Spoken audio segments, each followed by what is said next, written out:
পশ্চিমবঙ্গে বিজেপি জয়ে বাংলাদেশি মৌলানা আর কট্টরপন্থীরা প্রচণ্ডভাবে ক্ষিপ্ত হয়ে উঠেছে। এই বাংলাদেশি বামপন্থীরা বাংলায় বিশৃঙ্খলা সৃষ্টি করতে চায়। বাংলাদেশি কট্টরপন্থীরা অনবরত বাংলায় সহিংসতা বাড়ানোর ষড়যন্ত্রে লিপ্ত হয়েছে। বাংলাদেশের জিহাদি নেতারা বারবার এমন সব বয়ান দিচ্ছে যাতে বাংলার মুসলমানরা উত্তেজিত হয়ে সেখানে রাস্তায় সহিংসতা করতে শুরু করে আর আমাদের পুরো ওয়েস্ট বেঙ্গলকে যেন একটা ধ্বংসাত্মক রূপে পরিণত করে। এখন আপনারা নিজেরাই ভেবে দেখুন, মমতার চলে যাওয়ায় এরা কতটা দুঃখিত যে এই চাবন্নি-ছাপ মৌলানা বা বামপন্থীরা নিজেদের মানসিক ভারসাম্য সম্পূর্ণকে হারিয়ে ফেলে ভারতের বিরুদ্ধে এখন প্রকাশ্যে হুমকি দিচ্ছে।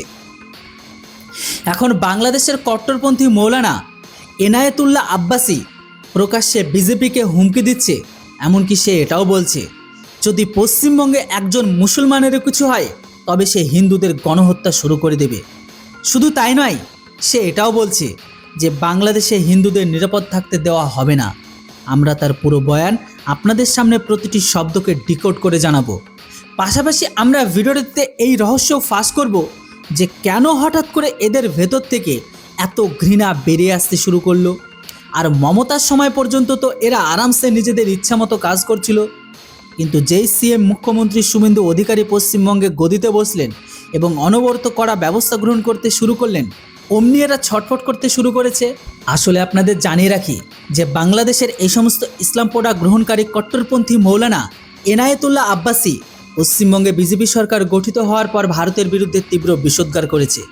সে ভিডিও প্রকাশ করে বলেছে, যদি পশ্চিমবঙ্গে মুসলমানরা নিরাপদ না থাকে তবে বাংলাদেশে হিন্দুদেরও নিরাপদ থাকতে দেওয়া হবে না, হিন্দুদেরও গণহত্যা শুরু হয়ে যাবে। শুধু তাই নয়, সে আরও বলেছে যে ভারতে হিন্দুদের জন্য ইহুদি মডেলের মতো হিন্দু কেন্দ্রিক ব্যবস্থা তৈরি করা অসম্ভব হয়ে পড়বে। বিজেপিতে যারা এখনও পশ্চিমবঙ্গে ক্ষমতায় দখল করেছে তারা আগে থেকে এই দিকে এগোচ্ছে। এমনকি গরুর মাংসের বিক্রির দোকানগুলো ভেঙে দেওয়া হচ্ছে। পশ্চিমবঙ্গে মুসলমানদের উপর জুলুম আর অত্যাচার করা হচ্ছে। ভারতের মুসলমানদের এর তীব্র প্রতিবাদ জানানো উচিত। অর্থাৎ একজন বিদেশি কট্টরপন্থী মৌলানা ভারতকে প্রকাশ্যে হুমকি দিচ্ছে এবং বাংলার মুসলমানদের উস্কানি দেওয়া অনবরত চেষ্টা করা হচ্ছে। কিন্তু প্রশ্ন হলো, হঠাৎ কেন হতো ক্ষোভ?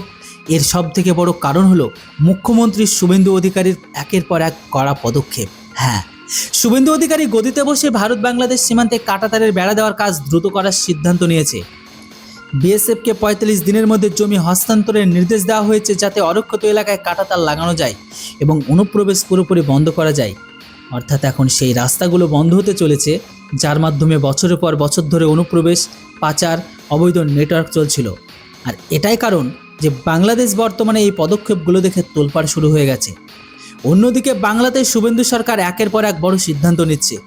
রাস্তায় নামাজ পড়ার ওপর কড়াকড়ি করা হয়েছে, অবৈধ লাউডস্পিকারের বিরুদ্ধে ব্যবস্থা নেওয়া শুরু হয়েছে, অবৈধ মাদ্রাসাগুলো তদন্ত করা হচ্ছে। এখন বন্দে মাতরম নিয়ে একটি নতুন সিদ্ধান্ত নেওয়া হয়েছে। মুখ্যমন্ত্রী শুভেন্দু পরিষ্কার বার্তা দিয়েছে যে সরকারি আর পাবলিক অনুষ্ঠানের বন্দে মাতরম সম্মান রক্ষা করতেই হবে। অর্থাৎ এখন বাংলার জাতীয়তাবাদ নিয়ে কোনো আপোষ হবে না।